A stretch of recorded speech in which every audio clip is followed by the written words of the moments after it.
salam jumpa pemirsa Doma TV. Apa kabar? Semoga selalu luar biasa dan selalu bahagia. Senang sekali rasanya saya Nisha Naila dapat kembali hadir menjumpai Anda tentunya dalam program acara Ngobras, Ngobrol Santai. Pemirsa Doma TV, di kesempatan berbahagia kali ini Ngobras membahas tema yaitu kiat inspiratif budidaya jambu kristal. Budidaya jambu kristal semakin menarik perhatian banyak petani karena potensinya yang menjanjikan. Dengan rasa manis, renyah, serta kandungan gizi yang tinggi, jambu kristal menjadi salah satu buah favorit di pasaran. Namun, sukses dalam budidaya jambu kristal tidak bisa diraih secara instan. Diperlukan kiat dan strategi khusus agar hasil panen optimal serta mampu bersaing di pasar. Lalu, apa kiat inspiratif untuk sukses dalam budidaya jambu kristal dan bagaimana cara memaksimalkan produktivitas jambu kristal? Dan saat ini Nisha berada di Bumi Aji Sejahtera, tepatnya di Jalan Dewi Mutmainah, Dusun Banaran, Kecamatan Bumi Aji, Kota Wisata Batu. Untuk membahas tema yang luar biasa tersebut, kali ini sudah ada di samping Nisha ya. Langsung saja saya kenalan. Halo, selamat malam Bapak Rahmat Hardianto ST atau yang biasa dikenal dengan Sam Hardi. Ya, beliau merupakan founder Bumi Aji Sejahtera.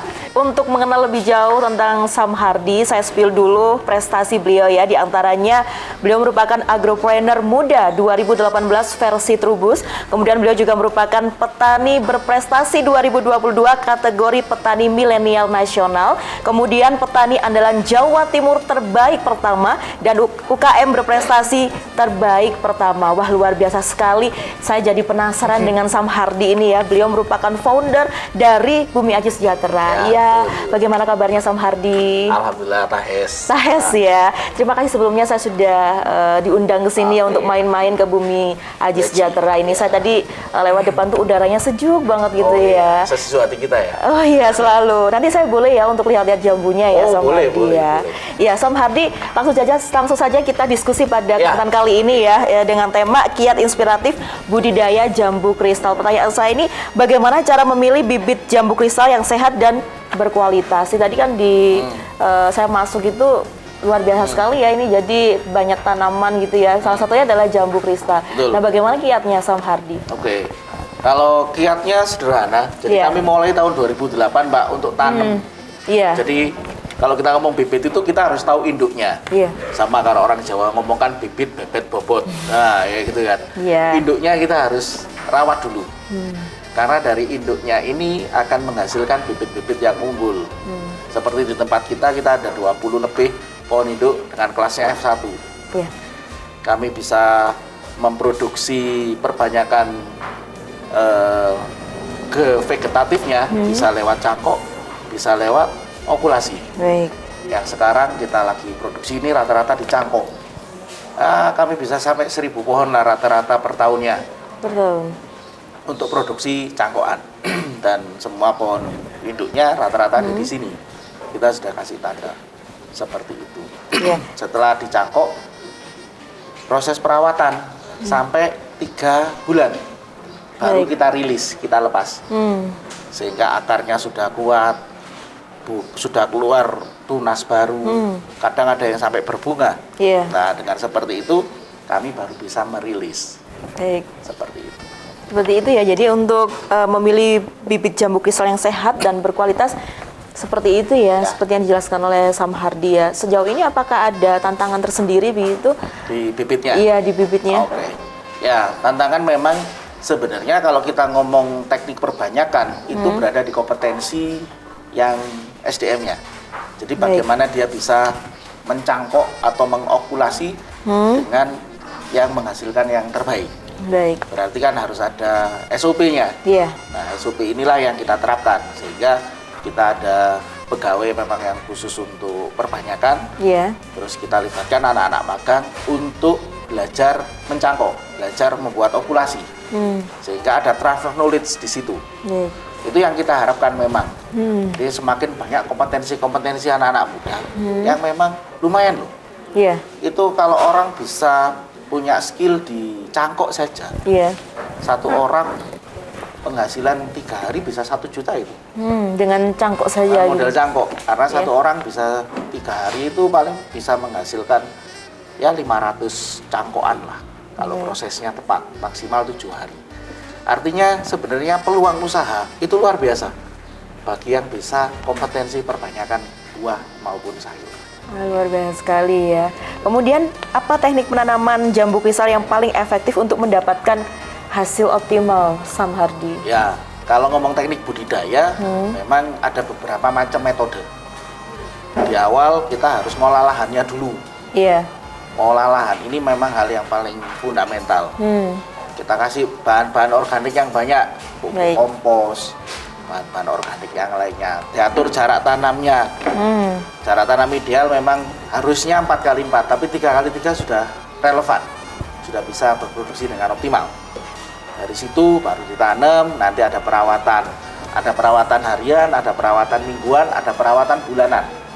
Perawatan harian ya kalau musim panas ya harus disiram, karena tanaman butuh air. Iya. Perawatan mingguan bisa model-model pemupukan. Pemupukan ini ada macam-macam. Memang ada yang dengan pupuk organik cair, ada padatan. Kalau padatan biasanya kita pakai vokasi 3 bulan sekali.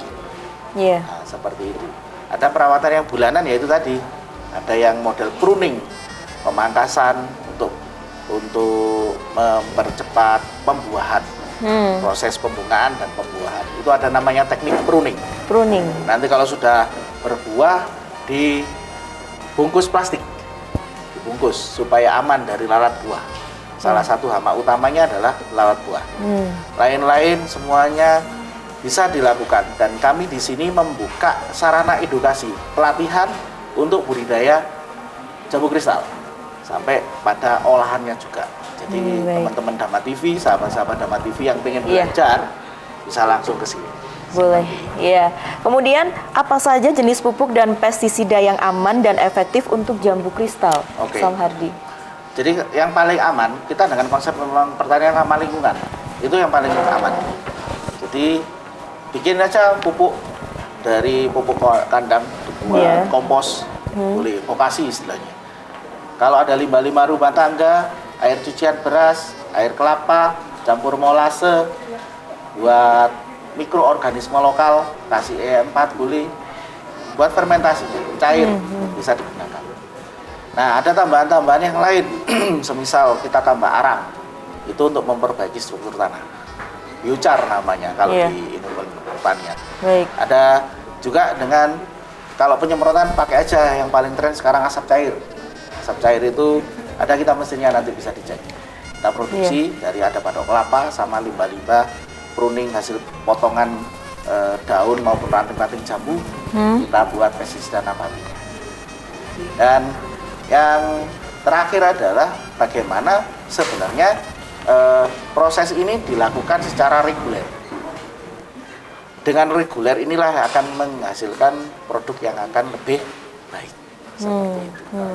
Jadi pemilihan pupuk ini juga menentukan hasilnya nantinya ya. Ya, jadi banyak metode sebenarnya. Nanti salah satunya ya, kenapa kok perlu dipupuk ya wajib.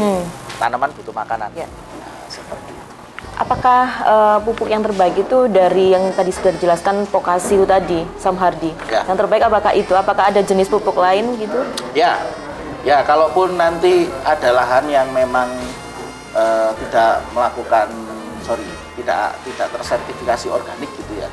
Ada mungkin petani-petani yang belum berorganik. Kalau kami kan sudah berorganik, boleh menggunakan yang NPK, silakan saja. Seperti itu. Baik gitu ya, Sam Hardi. Kemudian bagaimana cara mengendalikan hama dan penyakit yang sering menyerang tanaman jambu kristal? Nah ini yang sering dikeluhkan ya, gitu kadang-kadang hasil panen gagal karena hama begitu ya, Sam Hardi. Ini bagaimana caranya, Sam Hardi? Ya, prinsipnya kalau kita ngomong hama dan penyakit dari jambu kristal, kita clustering dulu. Mana yang hama, mana yang penyakit. Hama yang paling menjadi hal yang paling tinggi intensitas risikonya adalah lalat buah. Lalat buah ya? Lalat buah. Karena kalau dia lalat buah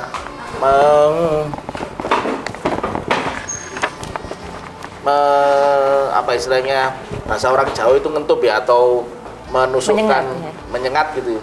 Mulai kecil situ, dia semakin besar, akhirnya di dalamnya akan ada ulatnya. karena dia titip telur di situ. Buahnya semakin besar, akhirnya ketika mau dipanen dibelah ternyata banyak uletnya. Iya. Sering mungkin kejadian seperti itu. Iya. Nah, asalnya itu adalah dari lalat buah titip telur. Nah, pengendalian lalat buah ada 3 yang kami lakukan. Yang pertama, kita berharap banyak predator dari alam untuk bisa mengendalikan lalat buah. Yang kedua, kita pakai antraktan. Ada nanti jalan-jalan ada lem untuk pengikat lalat buah, nempel di situ akhirnya lalat buahnya. Ada dengan dibungkus jambu. Dan yang terakhir memang dengan pestisida nabati. Itu seperti itu. Kalau penyakitnya, kalau jambu kristal atau jambu biji ini tergolong tidak terlalu banyak penyakit. Mungkin ada cendawan, daunnya kayak ada bintik-bintik merah gitu. Iya. Nah, itu cendawan. Iya. Ada lagi hama kutu putih. Kalau orang Jawa bilangnya cabuk, kutu putih. Iya. Kadang dia banyak banget di daun-daunnya jambu. Nah, hal-hal seperti itu bisa dikendalikan sama dengan pola-pola di lalat buah, pakai pestisida nabati. Nah, kalau mau serangannya lebih banyak ya terpaksa pakai agensi hayati namanya. Kita pakai agensi hayatinya Basia bavariana atau BB. Ada juga metarhizium, tapi kita paling banyak menggunakan Basia bavariana seperti itu. Sejauh ini bagaimana? Apakah jambu kristal di sini itu sudah memiliki kualitas yang bagus, Sam Hardi? Tapi mohon dijawab ya, karena ada yang mau lewat satu ini. Tetap dalam program acara Ngobras, Ngobrol Santai.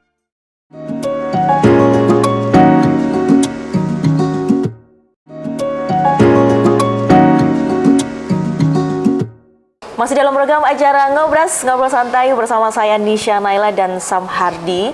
Beliau merupakan founder dari Bumi Aji Sejahtera. Ya, dengan tema pada kesempatan kali ini pemirsa Dama TV, kiat inspiratif budidaya jambu kristal. Ya, pemirsa Dama TV boleh ya main-main ke sini ya, Sam Hardi ya? Oh, sangat boleh. Ya, terbuka untuk umum kah? Terbuka untuk umum. Kami reguler setiap hari buka dari jam 8 sampai 15. Oh, luar biasa sekali. Nanti boleh ya pemirsa Dama TV ya jalan-jalan ke sini. Oke, kita lanjutkan lagi, Sam Hardi. Pertanyaan saya tadi sempat terpotong. Sejauh ini bagaimana? Apakah kualitas jambu kristal yang ada di Bumi Aji Sejahtera ini sudah terbebas dari hama? Oke. Iya. Baik. Ngomong kualitas, kita ngomong grading. Iya. Nah, seperti yang dilakukan dari teman-teman yang ada di tempat proses pasca panen. Jadi, buah yang ada di lahan memang kita sudah terapkan SOP seperti yang saya sampaikan di depan. Harapannya memang kita bisa menurunkan potensi kegagalan panen. Jadi dulu itu kalau tahun 2000 antara 13 sampai ke 15, tingkat kegagalan kami karena hama dan penyakit bisa di atas 30%. Jadi kalau kita panen 100 kilo, 30 kilo itu pasti terbuang. Rata-rata memang karena lalat 30% ya? 30% itu tahun 2000 sampai 15 lah. Iya. Kita melakukan riset sampai hari ini kita hanya BS-nya 7%. Artinya dengan pola-pola yang kami lakukan sangat efektif. Iya. Nah, kualitas kita terus terang saja karena kita ini kan berada di zona yang terbuka ya, open field ya. Ada perubahan iklim, ada kelembapan yang kadang tidak stabil, itu faktor-faktor yang mempengaruhi kualitas. Iya. Selain hama dan penyakit. Nah, di tempat kita alhamdulillahnya dengan risiko kegagalan sekarang tinggal 7% itu kami sudah banyak mendapatkan value seperti itu. Jadi seperti ini, grade seperti ini, ini masuk ke supermarket. Ini rata-rata beratnya pasti di atas 200 gram. Jadi 200 sampai 300 gram kita ke modern trade atau supermarket. Kalau anak-anak sudah tahu, ini 4 jari. Jadi kan nggak mungkin kita panen timbangi satu-satu nggak mungkin. Sama kayak gini. Nah, tapi kita punya alat untuk mendeteksi beratnya juga. Nah, ada juga yang di bawahnya namanya grade B. Grade B ini kita retail, ke retail. Ada ke toko oleh-oleh, ada yang kita jual langsung. Yang grade C, nah ini jadi rujak, jadi pastry, gitu. Macam-macam. Dengan pola-pola seperti itu, kita bisa meningkatkan nilai tambah. Nah, ini yang kita lakukan di sini. Insya Allah kualitas kita, ya, terbaik ya. silakan datang. Nah, kalau sebut merek di Malang adalah supermarket terbesar di Malang. Iya. Yang toko buah, sayur terbesar di Malang. ada buah logonya Jambu Kristal Bumi Aji, itu dari kami. Oh, luar biasa sekali ya. Lokasinya di Jalan Arjuno. Oke, siap. Kemudian bagaimana cara melakukan pemangkasan yang tepat untuk meningkatkan produktivitas tanaman, Samardi? Ya memang pruning seperti yang saya sampaikan tadi, pemangkasan itu menjadi kunci. Nah, nanti kalau kita ke lahan nanti kita akan tahu ya. Sebenarnya batang atau ranting mana yang akan kita pruning. Prinsipnya secara teori, dan ini bisa real dipraktekkan. Pilih pertama adalah yang di pruning atau yang dipangkas itu batang-batang atau ranting-ranting yang tidak produktif. Contohnya seperti apa? Dia tidak tumbuh tunas, warnanya sudah seperti batang mati. Itu nggak produktif, itu harus dipangkas.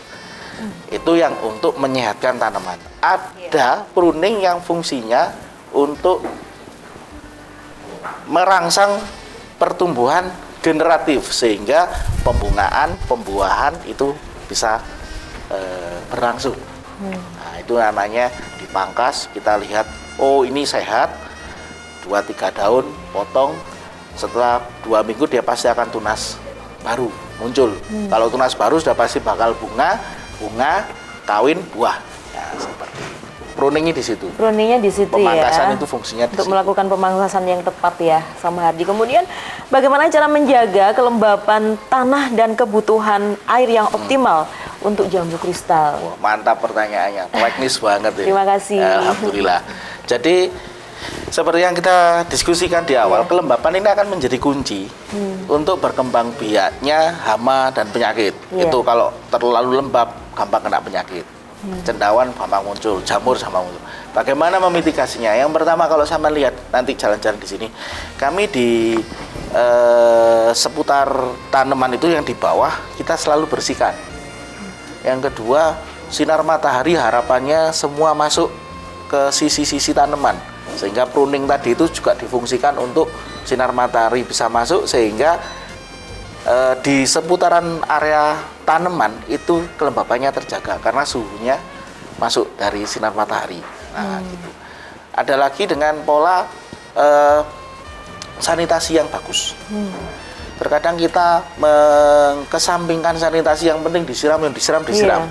Padahal kalau seperti itu airnya masih menggenang ini dan sebagainya, itu juga akan berpengaruh terhadap kualitas dari kelembapan itu. Oke, kalau di Bumi Aji ini kan di kota wisata Batu ya, bagaimana untuk tekstur tanahnya? Apakah sudah maksimal itu kualitasnya, Samardi? Oke, kalau secara prinsip di Batu ini kualitas tanahnya bisa dikatakan subur, karena topsoilnya sudah di atas 30 cm. Itu lumayan itu. Tapi itu akan habis ketika dimakan oleh tanaman terus, diasup terus. Jadi solusinya gimana? Ya ditambahkan lagi bahan organik supaya topsoilnya naik. Di kami ya, topsoil kami pernah ukur itu sampai 50 cm, setengah meter. Jadi kalau kita nanam ini ketinggian kedalaman 50 cm, itu masih humusnya banyak. Karena kita kasih asupan terus nutrisi-nutrisi dari bahan-bahan organik. Ada kalanya, loh kenapa kok sekarang mamanya, mohon maaf, di tempat kita di Batu mamanya kok sekarang kualitas tanahnya menurun gitu ya. Ya karena bertahun-tahun unsur haranya diserap oleh tanaman, produksinya digenjot terus, tapi nutrisinya tidak dipikirkan untuk ditambahkan. Sehingga kalau prinsipnya almarhum bapak saya gampang, kalau kamu mau jambumu 50 kilo, kasih makan 50 kilo. Baru ini ngomongnya adil, kan gitu. Nah sekarang kalau bapak saya ngasih info seperti itu, wah berarti kalau kita mau 50 kilo, seandainya kita kasih 75 kilo atau 100 kilo, wah pasti akan hasilnya lebih banyak. Nah itu clue-nya ada di situ. Jadi ada simbiosis mutualisme gitu. Betul, kita harus selaras sama alam. Sama Hadi. Baik, kemudian kapan waktu panen yang tepat untuk mendapatkan jambu kristal dengan rasa terbaik ya? Kalau saya mencicipin jambu kristal itu kan krenyes gitu ya, sama Hadi ya. Yang terbaik itu seperti apa, sama Hadi? Jadi kalau ngomong kualitas buah yang siap konsumsi, siap panen, itu ada beberapa standar. Kalau kita untuk pengiriman sampai ke luar kota atau bahkan masuk ke luar negeri, itu tingkat kematangan 85%. Warnanya hijau ke kuning-kuningan, jadi masih ada hijaunya. Dengan seperti itu dia bisa lebih bertahan lebih lama. Baik. Nah, kalau yang saya pegang ini tingkat kematangan 90%. Ini bertahan 2-3 minggu. Kalau di suhu chiller, suhu umum gini 2 minggu. Suhu chiller bisa sampai 3 minggu. Iya. Nah, seperti ini. Dan ini memang yang menjadi clue kita Iya. untuk ini sudah waktunya panen. Gitu. Karena kalau masih tingkat kematangannya di bawah 80%, itu masih terlalu muda. Iya. Nanti ada rasa, mohon maaf, sepet ya, kayak Iya. kurang optimal rasanya, kurang Iya, manis siap. seperti itu. Jadi yang terbaik itu 90% tingkat kematangannya kah? Yang terbaik memang 85 sampai 90%. 85 sampai 90%. 85 itu sudah oke gitu. Iya. Untuk pengiriman, karena butuh waktu ya. Kalau mau metik di sini, pilih yang 90%. Oh, baik. Langsung dikonsumsi gitu ya Langsung, Sampardi ya. langsung. Tapi kalau tadi kan Sampardi juga menyampaikan bahwa diekspor sampai luar negeri ya. Apakah sudah melakukan hal itu? Ya, Sampai ya, luar ya, negeri? kita sampai ngeluar itu. Jadi kita ada kerjasama dengan off-taker Ya. untuk ini dibawa ke Dubai. Nah, macam-macam. Baik. Jadi dipilih dulu ya. Jadi yang tingkat kematangannya 85 sampai 90%. Baik Sampardi. 85%. Ya, selanjutnya bagaimana cara memanen jambu kristal dengan benar agar tidak merusak buah? Oke, harus pakai peralatan yang standar. Iya. Pertama, harus pakai gunting potong. Jadi jangan ditarik gitu ya. Nah, nanti pasti akan ada cacat. Gunting potong. Yang kedua, yang mana harus membawa anting atau alat untuk menyimpan ini. Iya. Karena setelah dipotong jangan langsung dilempar ke tanah. Nanti cacat lagi, benturan. Nah, hal-hal seperti itu penanganan pasca panen itu menjadi hal yang penting. Karena ada juga risiko kegagalan kita di pasca panen itu tinggi. Itu yang jadi masalah. Di pohonnya bagus, ketika Iya. yang panen dia tidak punya skill, nggak ada peralatan yang standar, ya akhirnya rusak deh buah. Iya, iya. Sayang banget kan. Iya. Di sini juga apakah bisa orang umum datang kemudian memetik sendiri? Apakah bisa Sampardi? Boleh, bisa. Iya. Makanya kami ada wisata agro Bumi Aji, itu salah satu unit bisnis dari Bumi Sejahtera. Itu memang diperuntukkan bagi sobat-sobat Dama TV yang pengen datang Iya. ke tempat kita untuk petik buah. Untuk ya sekedar diskusi, makan bareng sama keluarga. Kita ada beberapa spot, ada yang di lantai 2 bisa lihat view Arjuna, ada yang di gazebo, ada yang di aula seperti ini untuk kelas edukasi. Itu semuanya bisa. Silakan. Iya. Tapi diedukasi ya untuk cara memetik tidak sembarangan gitu ya Sampardi ya. Betul, betul. Jadi Iya. kita temanya memang wisata edukasi. Iya. Kayak gitu. Oke, luar biasa sekali Sampardi ini. Jadi penjelasannya lengkap sekali ya. Tadi mulai dari pemangkasan, pruning seperti itu, kemudian cara memilih buah terbaik seperti apa, kapan mulai panennya seperti apa, begitu ya. Kalau boleh tahu untuk datang ke sini apakah perlu reservasi terlebih dahulu Sampardi? Oke, kalau grup saya sarankan reservasi. Saya sarankan reservasi, jadi nanti bisa hubungi kami. Kalau IG kita di bumiaji.id itu bisa langsung cek aja di Google Map Bumi Aji Sejahtera, insya Allah langsung ke sini. Di situ ada nomor WA juga lengkap. Kalau pengen lihat website kita di kreasitani.com, www.kreasitani.com, bisa diakses di situ, silakan. Nah, hal-hal seperti itu memang sebagai sarana promosi kita. Iya. Jadi seperti hari ini kan kita bisa kolaborasi ya, alhamdulillah ini dari Dama TV bisa hadir di sini. Iya, sama-sama. Akhirnya kita bisa saling sharing, saling memberikan literasi terkait Iya. pertanian. Khususnya kami memang concern juga ke petani-petani yang milenial dan zilenial. Karena itu menjadi kunci keberhasilan dari pertanian Indonesia ke depan. Ya, ini saya tertarik juga dengan pembahasan petani milenial dan zilenial gitu ya. Jadi harus didongkrak gitu ya Sampardi ya, menjadi seorang petani milenial dan zilenial gitu ya saat ini ya. Nah, salah satunya nih Sampardi ini ya, milenial apa zilenial Wah, Sampardi? kalau saya milenial, Oh, walaupun milenial. badannya kolonial. Baik Sampardi, kita lanjutkan lagi ya setelah yang Ya, satu ini tetap siap. dalam program acara Ngobras, Ngobrol Santai.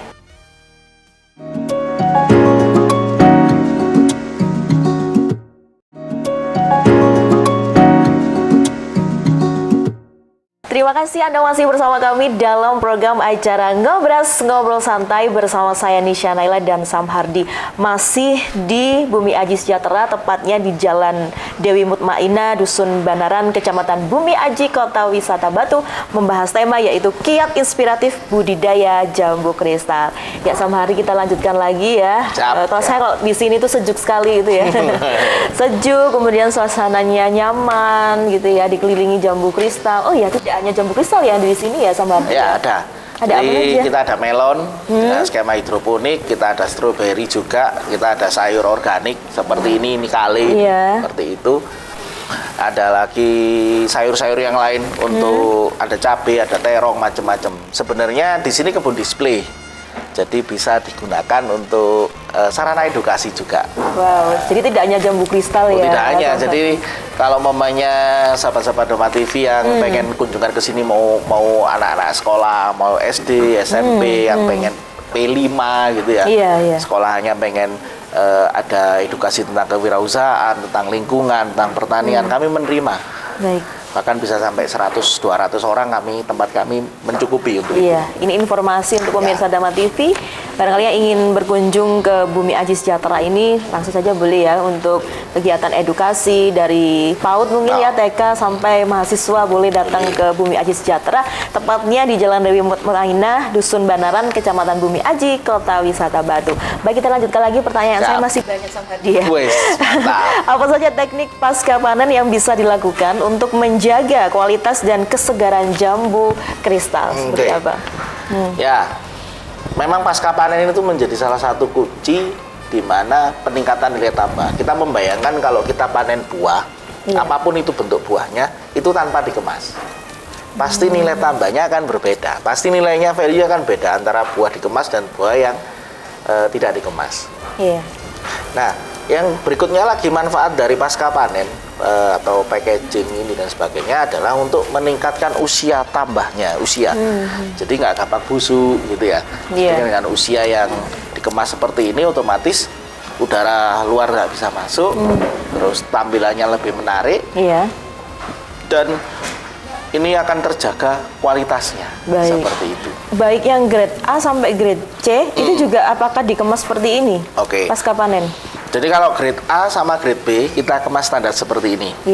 Kalau yang grade C itu memang banyak jadi olahannya.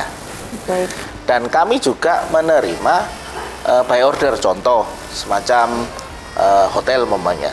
Oh, dia pengennya spek yang grade A, yang masih segar, ya kan, harus ada daunnya, kita siapkan. Tidak ada masalah karena itu langsung dikonsumsi. Ya kan, kita kirim hari ini, besok bisa dikonsumsi.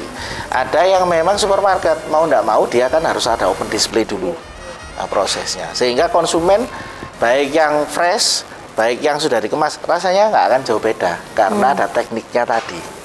Jadi kita ada mesin packaging conveyor itu kolaborasi dengan Universitas Brawijaya, kami kembangkan juga.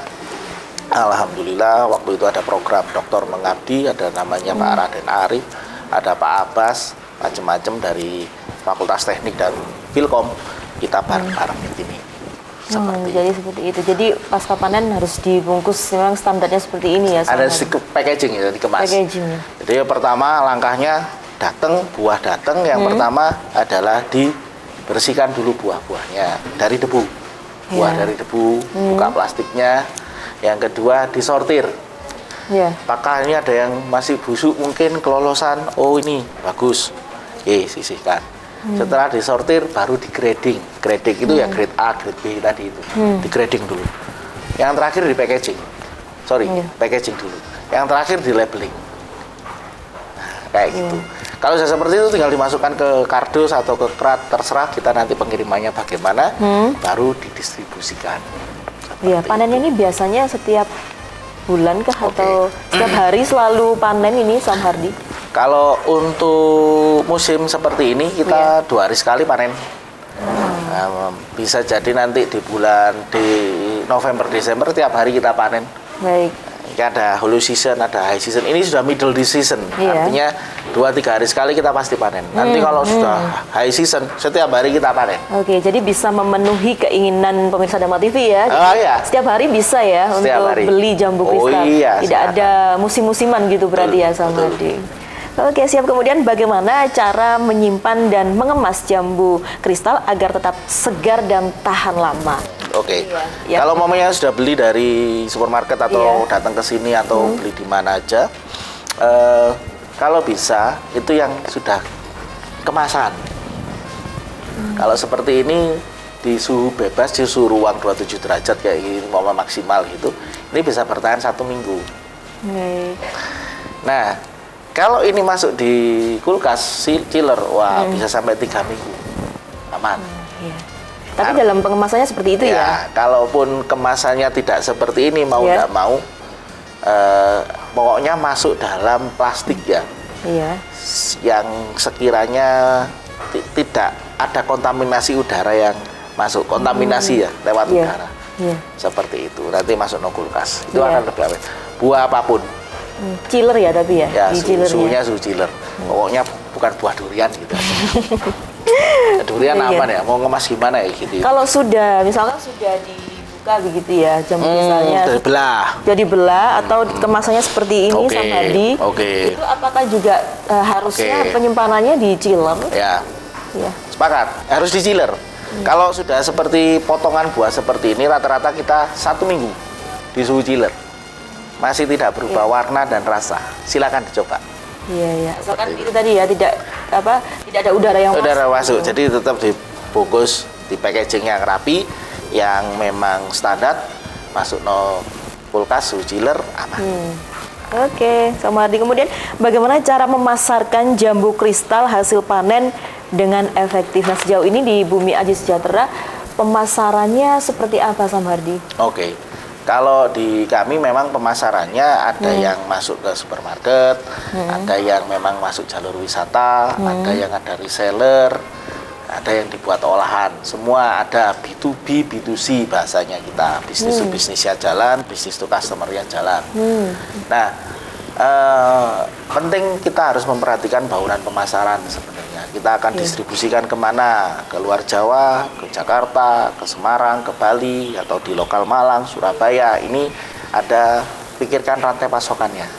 Jalur distribusinya menggunakan apa, kapan, berapa lama waktu perjalanannya. Nah, hal-hal seperti itu yang menjadi kunci di pemasaran. Ada juga pemasaran secara digital atau online. Bisa akses, nanti bisa lewat sosmed, bisa lewat e-commerce, ada di bumiaji.id juga macam. Artinya pemasaran itu kan sesuatu yang menjadi hal yang paling urgent di dunia pertanian. Jadi kalau kita sudah panen banyak harus punya marketnya. Iya. Seperti itu. Jadi sejauh ini tidak ada kendala ya untuk pemasarannya ya, baik di dalam kota, kemudian luar kota maupun luar negeri, tidak ada kendala ya sama dia, dan selalu laris manis ya jambu kristal. Alhamdulillah, memang Iya. berproses Mbak. Kalau ngomong hari ini kita nggak ada kendala. Kendala kemarin yang paling parah itu kan waktu COVID, Oh iya. ya kan. Nah, Iya. semuanya ada kendala-kendala di situ. Sebelumnya juga masih membangun ekosistem pemasaran pun juga ada hal-hal di mana kita benar-benar mencari pattern atau pola yang sesuai di bauran pemasaran. Alhamdulillah hari ini kita sudah bisa melakukan itu dengan smooth. Bahasanya smooth. Ada tim marketingnya sendiri ya di Oke. Bumi Aji Sejahtera Ada, ya? Sama ada Mbak, distribusi dan pemasaran kita ada. Baik, Sama Hadi, tentunya dalam menjalankan bisnis itu ada tantangan dan peluang. Nah, untuk Oke. di Bumi Aji Sejahtera, ini apa saja tantangan dan peluang dalam budidaya jambu kristal Sama Hadi? Oke. Kalau tantangannya memang ada beberapa hal. Kalau kita mengklaster soal hal yang berkaitan pertanian pasti dengan alam. Kadang kita 2022 kemarin mengalami masa di mana La Nina. Jadi Iya. curah hujannya tinggi. 2023 El Nino. Iya kan? Iya. Ini sampai hari ini aja harusnya ini sudah setiap hari hujan, tapi kan masih Iya, belum hujan. betul. Bagaimana? Nah, itu kan berpengaruh terhadap tanaman. 2024 ada namanya El Nino Gorilla. Gitu ya. Kalau kita ngomong El Clasico lah, karena kemarin ya ini mumpung pilkada ya, El Clasico, guyonannya gitu. Tapi prinsipnya adalah hal yang berkaitan dengan eksternal, salah satunya dengan perubahan iklim. Itu menjadi tantangan. Ada lagi, mohon maaf kalau kita setelah ngomong lingkungan, SDM. Kita terus terang saja berupaya dan berusaha untuk regenerasi petani. Karena petani kami pun hari ini alhamdulillahnya sudah berimbang lah untuk kita bisa punya regenerasi petani. 5 tahun yang lalu cari usia petani di bawah umur 30 susah. Susah ya. Tapi sekarang alhamdulillah sudah banyak yang tertarik. Iya. Nah, itu SDM. Yang berikutnya adalah kompetensi SDM. Makanya kami berharap di Malang Raya sini aja, nggak usah jauh-jauh, SMK pertanian itu bisa menghasilkan SDM yang punya kompetensi, sehingga kebutuhan para petani untuk SDM itu benar-benar terukur. Oh, banyak lulusannya yang punya kompetensi bidang apa saja yang sesuai kebutuhan.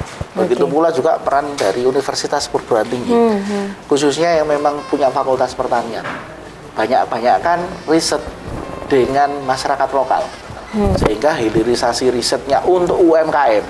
Kalau untuk perusahaan besar saya nggak akan komentar, tapi untuk skala UMKM dan petani itu penting dihilirisasi ke mereka, sehingga banyak metode dan teknologi baru yang bisa meningkatkan produktivitas dan efisiensi dari pertanian kita. Oke, ya jadi saya tertarik juga, petani muda itu keren loh ya, pekerjaan yang keren juga loh Sam Hardi ya. Ini semoga bisa mendongkrak petani-petani milenial dan zilenial seperti itu Sam Hardi. Oke, kita lanjutkan lagi dengan pertanyaan-pertanyaan yang lebih menarik. Tapi tunggu dulu Sam Hardi, ada yang mau lewat. Satu ini tetap dalam program acara Ngobras Ngobrol Santai.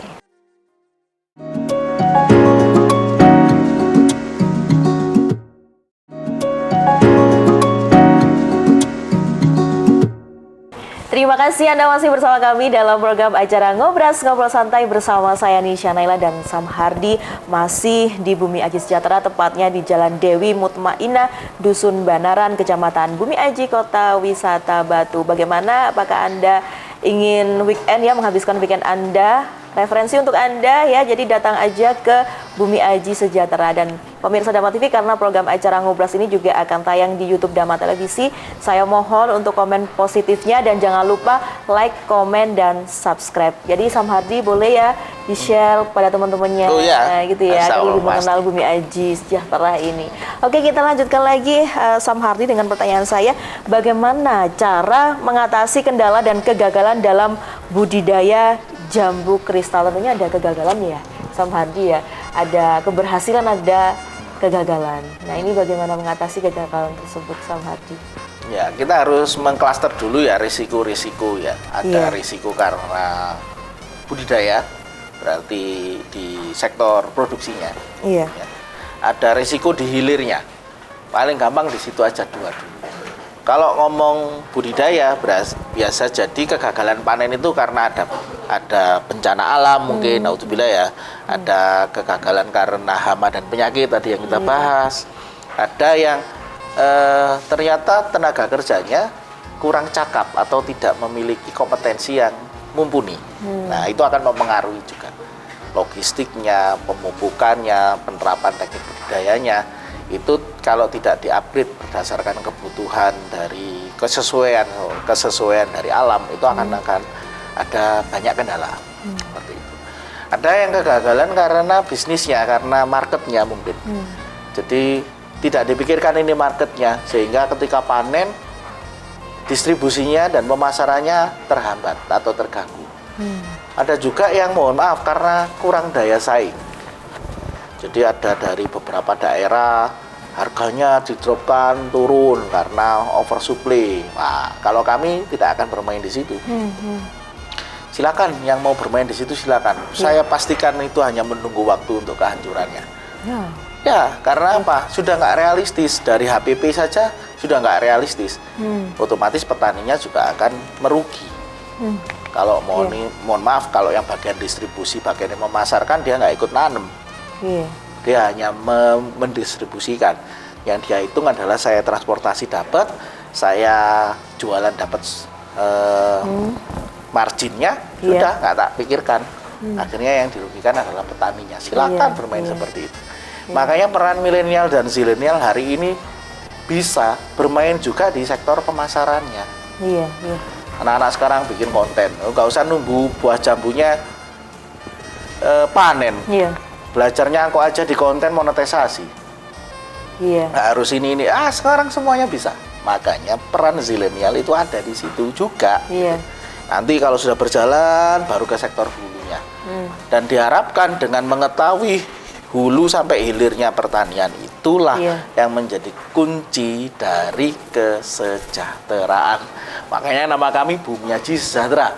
Bumiaji yang sejahtera untuk semuanya. Saya lihat di sini untuk pegawai-pegawainya ini milenial zilenial ya, Sam Hardi ya. Ya, jadi ada yang milenial, zilenial, yang kolonial, semua ada di sini. Ada yang internship, magang, semuanya ada. Semuanya ada di sini ya. Jadi saya lihat tadi muda-muda sekali gitu ya. Jadi luar biasa sekali ini energinya anak muda ini ya. Dalam hal pertanian Sam Hardi, dan Sam Hardi ini support mereka loh ya. Insya Allah gitulah. Selalu support ya. Saya lihat juga penghargaan-penghargaannya, kemudian dalam bentuk terima kasih gitu. Saya lihat banyak sekali nih ya di belakang samping juga ini ya.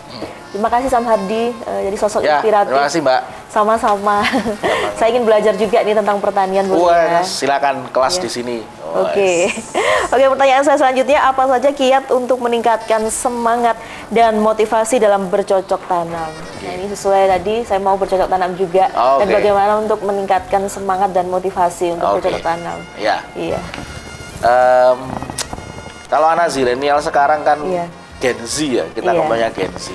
Itu secara prinsip sesuatu yang cuan dia pasti suka. Oh iya.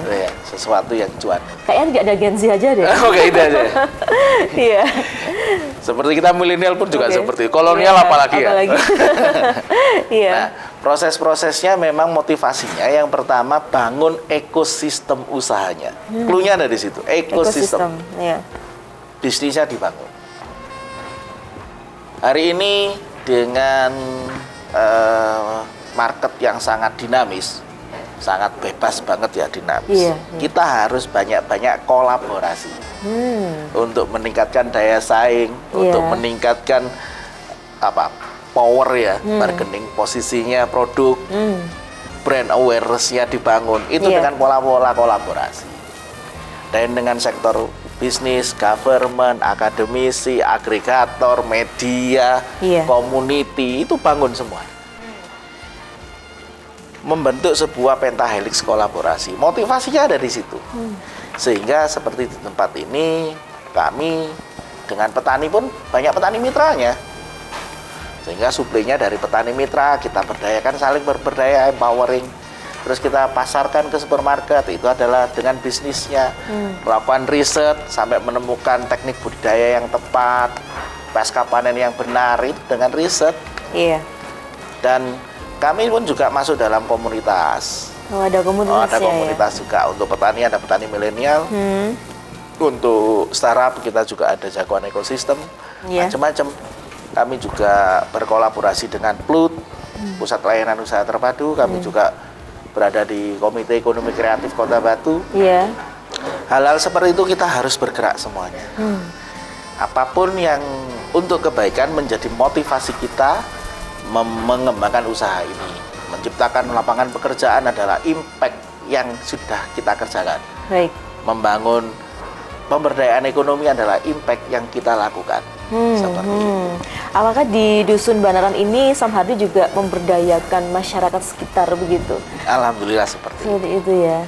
Khususnya di Desa Bumiaji, ada Kecamatan Bumiaji, ada beberapa desa sih. Seperti hari ini, tadi ada 4 petani yang sudah mengirimkan produknya jambu kristal. Ada yang dari Giri Purno, ada yang dari Bumiaji sendiri, macam-macam seperti itu. Jadi ada kebermanfaatan ya. Samhardi ya dengan adanya Bumi Aji Sejahtera ini? Insya Allah seperti itu. Iya, saya doakan selalu sukses Samhardi. Amin, amin. Ya, kemudian bagaimana cara menjadikan budidaya jambu kristal sebagai sumber penghasilan yang menjanjikan? Kalau tadi saya talk show itu sejauh ini tentunya budidaya jambu kristal ini menjanjikan ya Samhardi ya. Baik, clue-nya apapun jenis produknya, produk pertanian. Oke, especially di sini memang jambu kristal. Iya. Which is ini jambu kristal ya. Yang pertama harus tahu pasarnya dulu. Pasarnya di mana? Itu penting banget clue-nya di situ. Yang kedua manajemennya, dibangun manajemennya. Iya. Yang ketiga literasi keuangan, itu juga nggak kalah penting. Kiat-kiatnya di literasi keuangan. Sektor pembiayaan kita harus benar-benar mempelajari itu dan berkolaborasi, bekerja sama dengan sektor pembiayaan, bisa menggunakan akses kur dan yang lainnya. Nah, dalam kiat-kiat seperti itu, Mbak, memang ini semua proses tidak bisa instan, sehingga kita harus membangun visioning yang besar untuk membangun sebuah peta jalan bisnis kita, usaha kita. Ini harus dibangun ini peta jalannya. Target 3 tahun ke depan, 5 tahun ke depan, bagaimana, apa saja yang harus kita kerjakan. Kita komunikasi, mohon maaf nih, resources kita dengan siapa, activity kita dengan siapa, segmen customer-nya siapa, value proposition-nya bagaimana, itu harus kita buat. Sehingga dengan ekosistem itu, kita akan tahu sebenarnya di mana posisi usaha kita. Secara grafik usaha itu kita berada di bahasa anak sekarang kuadran berapa sih ini. Nah, kayak gitu. Jadi mengembangkan terus sampai pada titik di mana kita bisa memberdayakan. Oke, jadi ngobrol-ngobrol dengan Samhardi ini tidak hanya ngobrol seputar pertanian, tapi juga bisnis loh ya. Baik Samhardi, selanjutnya sebagai closing statement ya, mohon dijawab apa saja contoh keberhasilan dan kisah inspiratif dari petani jambu kristal. Silahkan pada pemirsa Dharma TV. Ya, alhamdulillah kami mulai tahun 2012 Sobat Dharma TV. Ya. Saya sarjana teknik, saya kuliah di Universitas Brawijaya. Dulu saya di teknik mesin. Jadi kalau ditanya, gimana inspirasinya di pertanian? Sebenarnya saya tersesat di jalan yang benar, itu aja. Dan dalam kondisi seperti itu memang saya sebagai petani by design. Tidak serta-merta saya jadi petani kayak accident, enggak. Saya by design. Jadi orang tua saya almarhum Bapak Haji Imam Ghazali, beliau ini sebagai kepala sekolah SMK pertanian sebenarnya. Nah, itu menginspirasi kita, khususnya saya. Ternyata sektor pertanian, beliau sempat ngomongkan ada 5 usaha yang tidak akan lekang oleh waktu. Ini sebelum terjadi COVID, beliau sudah ngomong seperti itu. Yang pertama pasti usaha bidang kesehatan, yang kedua pangan, yang ketiga IT, yang keempat baru ngomong manufaktur dan yang lain, energi dan manufaktur. Ini menarik ya, pangan gitu. Nah, dalam hal seperti itu, akhirnya saya pun resign dari pekerjaan. Masuklah di dunia pertanian dengan skema yang lebih profesional. Sehingga dalam kesempatan yang berbahagia ini, saya Rahmat Hardianto dari Bumi Aji Sejahtera mengajak khususnya anak-anak muda di Malang Raya, sektor pertanian itu masih memungkinkan untuk kita mengembangkan lebih besar. Selama itu dikerjakan secara profesional, punya nilai tambah, sehingga kita bisa bersaing di kancah nasional maupun internasional.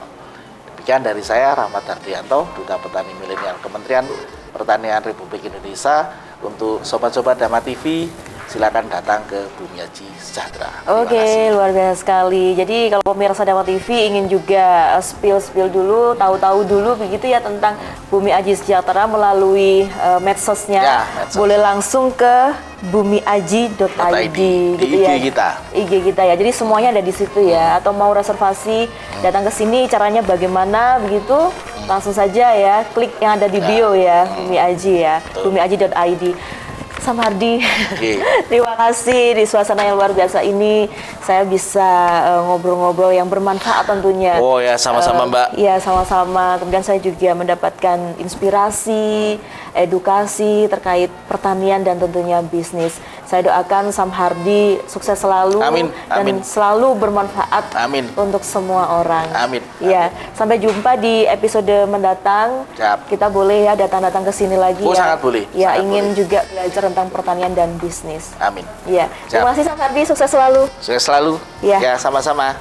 Baik pemirsa Dapat TV, itu tadi perbincangan saya dengan Sam Hardi. Beliau merupakan founder dari Bumi Aji Sejahtera. Kalau Anda ingin datang ke Bumi Aji Sejahtera, langsung saja Anda datang ke Jalan Dewi Mutmainah, Dusun Bandaran, Kecamatan Bumi Aji, Kota Wisata Batu. Akhir kata, saya Nisha Naila besertaku yang bertugas mengucapkan terima kasih atas kebersamaan Anda. Daumat TV, selalu damai di hati. Selamat malam, sampai jumpa.